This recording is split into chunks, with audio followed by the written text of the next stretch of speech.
Hi, this is Gail DeLuca. Today I am going to share an essential skill for making jewelry, which is how to add a clasp to flexible beading wire using crimp beads. The supplies and tools that we're going to use to go with this 0.018 inch flexible beading wire are these crimp tubes, which are 2 by 2 millimeter crimp tubes. We've got some flush cutters here, and we've got some crimp pliers here. An additional supply that we're going to use to give it a professional look, finished look, are these crimp covers. You're also going to need some jump rings and a clasp, and I'll talk about the jump rings a little bit later when we go to use them. First, I want to talk about the crimp pliers and how to use them, and we'll talk about the different parts of them. They have 3 parts in this opening that I tend to use. Starting with the one closest to the handle is the crimping part, and if I close that you might be able to see it. There's a little dimple in there. The next part I use is the rounding part, and that's the next little indentation forward, and it's rounded on both sides. And the third and final part, not everybody uses this part, but I like to use that little flat bit right at the very end for final firming. So the steps involved in the process are, you have your strand of beads already strung. This one already has a clasp at the other end, so we're going to be attaching the second side. I take my bead stopper off, slip on a crimp tube, and then slip on the soldered jump ring.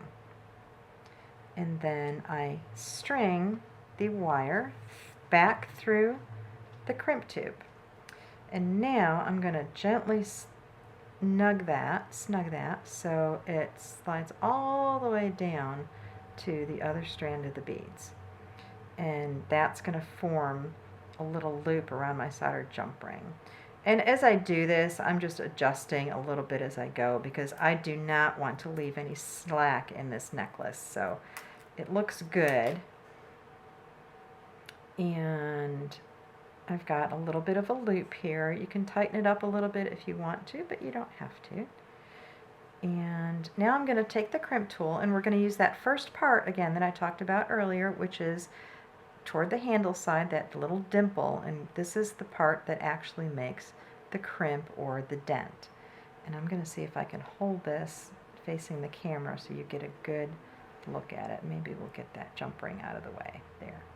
Okay, so I'm going to use gentle but firm pressure applied to the crimp tube, and that makes a nice little dent there. Now I'm going to take that dent, so the dent is facing forward, facing out of the tip of my crimp tube, and now I'm going to use the rounding portion, the crimp tool.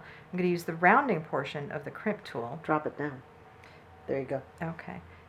And I'm going to make sure that that dent is facing outward, and I'm going to use, again, gentle but firm pressure.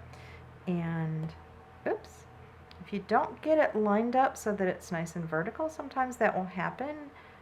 I want to make sure, and that's an important reason to make sure you get it lined up nice. I'm going to drop it a little bit. Yeah, there we go. There we go. It's hard to hold it for the camera and see what I'm doing at the same time. There we go. Right. Okay. There we go. So gentle but firm pressure, round it over, and you see I've got a nice fold. I've got a nice fold in that crimp. This isn't my best crimp work, and I also like to do a final step with the front of the crimp plier, and I'm going to grab that so that fold is facing outward, and this will help correct any errors that I might have made to give it just a final smush and make it nice and tight. And now that crimp is looking beautiful. It's nice and tight. There we go. The final test of any crimp, and if you make jewelry to sell, this is a good one. Always test it by pulling at it. Make sure nothing moves before it goes out the door, because you'd rather have it happen in your studio than in your customer's living room. The next thing we have to do is we're going to trim the excess beading wire, and for that we're going to use our flush cutters. We're going to make sure that the flush side of the flush cutters is facing the crimp. This is kind of the V side of the flush cutter. So I'm going to turn it so that that flush side is facing the crimp. And if I hold the tail like so, I can make sure, there we go, I can make sure that that flush side is right up against that crimp tube. If you've done your crimp properly, you don't have to string your wire through the beads for security. This is secure enough on its own, just like it is. So that's a proper crimp. But now I want to make it look a little bit more professional looking, so I'm going to use one of these crimp covers.